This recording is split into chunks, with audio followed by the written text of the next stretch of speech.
Hello and welcome back to Exhibition Builds. So we're in the 392 and we're ready to get started on what I'm going to call stage one suspension on the 392. And this is what I'm in now. This vehicle is a 2023 20th anniversary. Just to give us a little basis for it, it's running a 2.5-inch Mopar lift. It is the Recon model. So it came with 35s, 356 gears.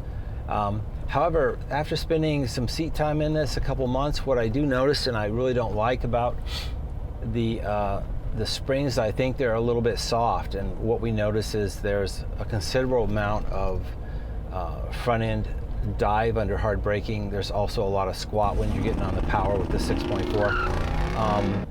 And I also feel that if we can increase the spring rate a little bit, it'll probably turn in and steer just a little bit better. All those things should be affected. And lastly, with regards to the springs, we noticed that there is, when I installed my Warn 10S winch on the stock bumper, added rock solid engineering steps with the armor, that the additional weight, we saw about a 1/2 inch of sag over the nose. So, and I think that's only going to get worse as time goes by. So that's just telling me, you know, the springs are a little bit soft. I will say, even with all that, you know, this is the best handling Jeep Wrangler I've ever driven. This is our 4th Wrangler, so we've had a little bit of experience with them, and boy, this one rides and steers great right out of the box. But I think we can make some nice improvements. So we're going to be adding a set of 2.5-inch Clayton springs. I've never run any of the Clayton products, so I'm really interested to see how they work, you know, how they tuned, and how much we gain or don't gain. The build ethos on this is to keep it near stock ride height. I'll armor it up real good, but I don't want to get real tall. I don't want to throw in a lot of steep angles on the drive shaft. So because with the 392, the front drive shaft is always turning. This vehicle sends power to all 4 wheels at any given time. So I want to stay close to stock. I don't want to mess with that. So the other thing we'll be adding in terms, along with the springs, we'll add a set of front only for now, lower control arms adjustable, and those will be Metalcloak. I just need the adjustability to get the pinion back where I want it, and Castor dialed in. So we'll use the Metalcloak adjustable arms for that. And then lastly, the thing I need to fix on this thing is the up travel is only about 1 inch or so on the front suspension. So it doesn't take much, and you're on those jounce bumpers. So we're going to be adding a set of Fox 2.0 hydraulic bump stops up there and I think we can gain a little bit more up travel, as well as that will give us absolute protection against hard hits on that short, what is right now a short upcycle travel. So that's the plan. Let's get this thing in the shop, get the spring swapped out, and we'll show you what we did. Let's get started.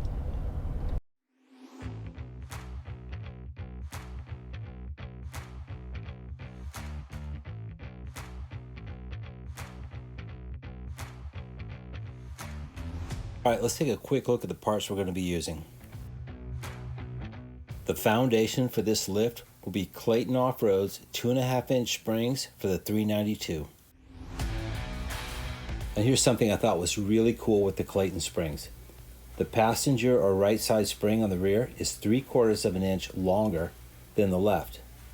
That will compensate for the Wrangler's right side or passenger side fuel tank and level out the ride side to side. Here's a quick look at the rear springs side by side with the OEM on top. Here you can see the set of Metalcloak lower adjustable control arms we'll be using for this build. We'll use these to dial in the Castor and get the pinion just right. And since we're going to be lifting the Jeep just a little bit, we need adjustable track bars so we can recenter the axles. And here you can see the OEM lower control arm alongside the new Metalcloak adjustable.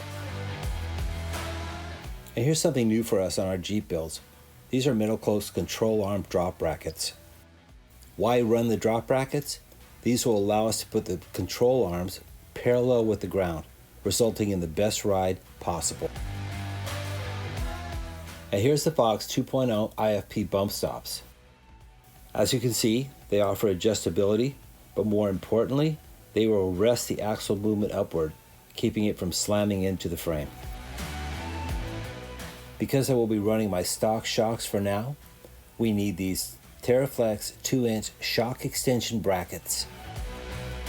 And last but not least on our parts list, 1 1/4 inch front bump stops and 2-inch rear bump stops, both from Clayton. We'll see how close we get when we dial this in. Alright, with the parts all assembled, it's time to get the Jeep in the shop and get the new parts installed. Okay, starting up front, we're going to remove the front springs so we can get at these shock towers. When cutting these, we're going to follow the Fox instructed lengths. The crew at Max It Out Off-Road used this chain pipe cutter, and honestly, it worked great. Now here you can see what was cut off, along with the factory bump stop. Time to clean up that edge just a little bit. With the shock towers cut, we got a fresh coat of paint on them and the bump stops installed. Next up are the Metalcloak Pro Alignment drop brackets. The fabrication quality on these is superb. In this pic, you can see we're using the Metalcloak supplied flush mount frame bolt. We eventually removed that to reinstall the factory exhaust cross member skid, as shown here. Next, we measured the OEM lower control arms, set our Metalcloak control arms to the same length, and installed those onto the brackets. With the new axle bump pads installed, new Clayton springs back on, we're ready to turn our attention to the rear axle. Next up are the rear axle bump pads. These actually consist of two 1-inch bump pads stacked, making them adjustable. And here's the TerraFlex shock extensions installed. TerraFlex did a great job with the design of these. And last but not least, time to install the Metalcloak adjustable front and rear track bars. This will allow us to get those axles dead center under the Jeep.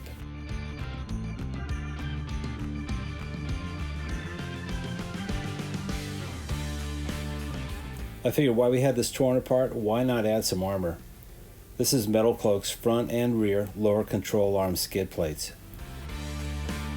Again, nicely designed and super beefy.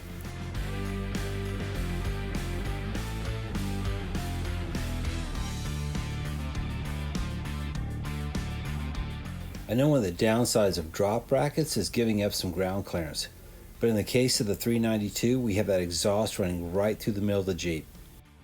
I think the drop brackets might actually give me a little bit more exhaust protection. We'll see on the trails.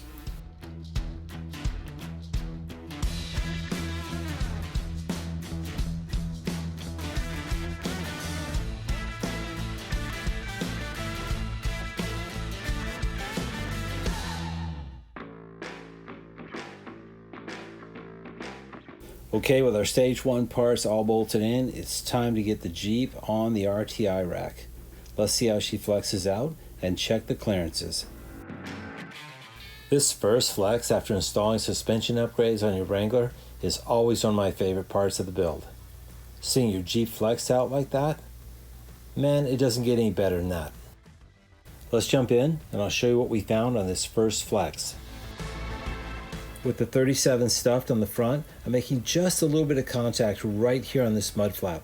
I'll be trimming that plastic edge back just a little bit to gain some clearance there. The rear, I actually have a little more room to go, so I'm going to reduce the current 2-inch axle bump stop down to 1 inch to let that tire stuff just a little more. I suspect I'm at the full extension length of the shocks, which is actually starting to limit the flex. In this clip, you can see I'm fully extended. I believe the shock is also at its maximum length, but it's nice to see that the springs are still well seated. Here at full compression on the front driver, I can see I need to extend the Fox 2.0s downward and add a little more bump stop to the axle. Having Jeep flex on the RTI ramp allows me to see where my setup is not quite dialed in correctly.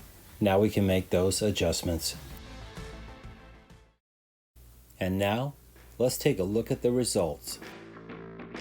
And here's how the 392 is sitting with the stock springs on 37s with the worn winch and the Rockside Engineering step sliders. And here she is on the new 2.5-inch Clayton springs. As you can see, she's sitting nice and level. We gained some ride height. We got rid of that nose down look, and the stance looks perfectly dialed in to me.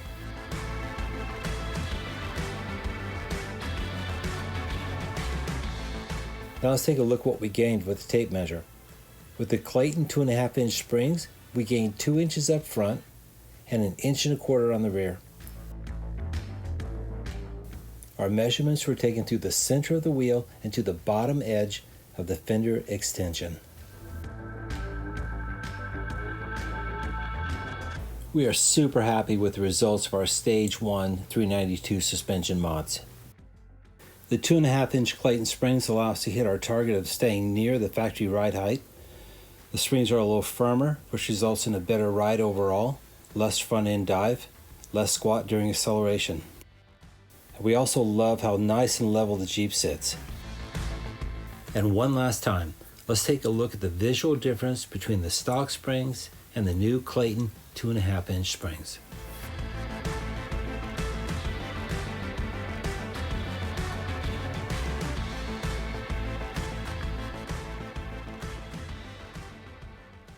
Okay, let's wrap up this segment on the Stage 1 suspension mods on the 392. So we've had the new Clayton springs on with the Metalcloak lower control arms, adjustable those are, and the Metalcloak drop brackets. They've been on the Jeep approximately about 2 months, so we've had a lot of chance to run them. This is a daily driver vehicle for us, so I'm in this every day. I have not had it off-road yet, and what else do I need to add? You know, we're still running the stock shocks that came on my 392. We just have the TerraFlex extensions on there. So here's what we noticed. Let me give you a quick recap on what we noticed. So first of all, we love how we gained 2 inches on the front lift. Over the front axle, we're +2. Over the rear, we're up 1.25 inches. We've seen absolutely no sag in that time, which is really great. So the vehicle's staying put right where it is. In terms of the, I mentioned in the install portion of this video that the right side rear spring, Clayton does that spring 3/4 of an inch longer, and it's leveled out the vehicle. It works perfectly. Vehicle sits almost dead flat front to back and side to side now, which I really, really appreciate. Now, how about ride? So what did we notice there over the stock springs? The Clayton springs are firmer, but in all the best ways. And what I mean by that is the ride is still super plush. Part of that is going to be attributed to those drop brackets and having my front end geometry almost perfectly dialed in. They're absolutely flat, level with the ground. So that's now not transmitting any bumps or harshness back into the vehicle. Which goes right to the frame. You feel that a little bit in your steering. So this thing rides like a Cadillac. So we love the ride. In terms of the increased stiffness of the springs, they're stiffer, but they're very compliant. What we noticed with the stiffness aspect, the spring rate that Clayton chose, the Jeep corner is absolutely almost dead flat. We've gotten rid of the heavy front end dive under braking. Part of that is going to be contributed to the spring rate. Part of that is also contributed to those drop brackets, so having my geometry right where we want it. What else? Oh, I mentioned that we were looking for 5.5 degrees Castor on the front axle, and what we ended up with when we finally got it dialed in on the alignment rack was we ended up with 5.16 degrees. So what that means is steering feels factory stocked, super dialed in. It's not flighty at speed. It's very weighted, tracks very straight.